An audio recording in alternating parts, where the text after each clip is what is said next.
स्त्री का विश्वास। एक स्थान पर एक ब्राह्मण और उसकी पत्नी बड़े प्रेम से रहते थे, किंतु ब्राह्मणी का व्यवहार ब्राह्मण के कुटुंबियों से अच्छा नहीं था। परिवार में कलह रहता था।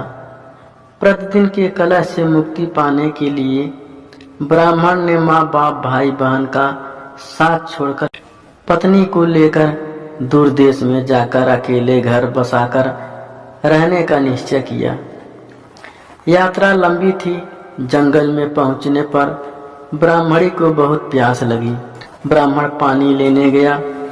पानी दूर था, देर लग गई। पानी लेकर वापस आया तो ब्राह्मणी को मरी पाया। ब्राह्मण बहुत व्याकुल होकर भगवान से प्रार्थना करने लगा। उसी समय आकाशवाणी हुई कि ब्राह्मण, यदि तू अपने प्राणों का आधा भाग इसे देना स्वीकार करे तो ब्राह्मणी जीवित हो जाएगी।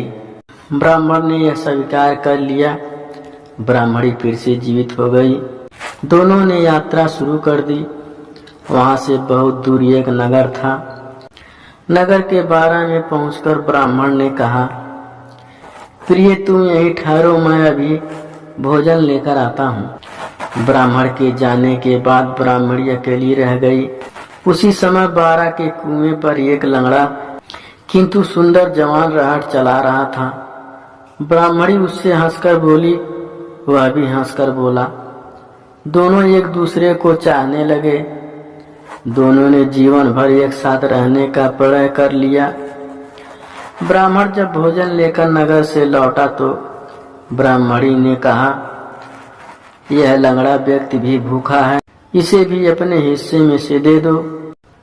जब वहां से आगे प्रस्थान करने लगे तो ब्राह्मणी ने ब्राह्मण से अनुरोध किया कि इस लंगड़े व्यक्ति को भी साथ ले लो, रास्ता अच्छा कट जाएगा। तुम जब कहीं जाते हो तो मैं अकेली रह जाती हूँ, बात करने को भी कोई होता नहीं है। इसके साथ रहने से कोई बात करने वाला तो रहेगा। ब्राह्मण ने कहा, हमें अपना भार उठाना ही कठिन हो रहा है, इस लंगड़े का भार कैसे उठाऊंगा। ब्राह्मणी ने कहा, हम इसे पिटारी में रख लेंगे। ब्राह्मण को अपनी पत्नी की बात माननी पड़ी। कुछ दूर जाकर ब्राह्मणी और लंगड़े ने मिलकर ब्राह्मण को धोखे से कुएं में धकेल दिया। उसे मरा समझकर वे दोनों आगे बढ़े। नगर की सीमा पर राजकर वसूल करने की चौकी थी। राजपुरुषों ने ब्राह्मणी की पटारी को जबरदस्ती उसके हाथ से छीनकर खोला तो उसमें वह लंगड़ा छिपा था। यह बात राज दरबार तक पहुंची। राजा के पूछने पर ब्राह्मणी ने कहा, यह मेरा पति है। अपने बंधुओं से परेशान होकर हमने देश छोड़ दिया है। राजा ने उसे अपने देश में बसने की आज्ञा दे दी। कुछ दिन बाद किसी साधु के हाथों कुएं से निकाले जाने के उपरांत ब्राह्मण भी उसी राज्य में पहुंच गया।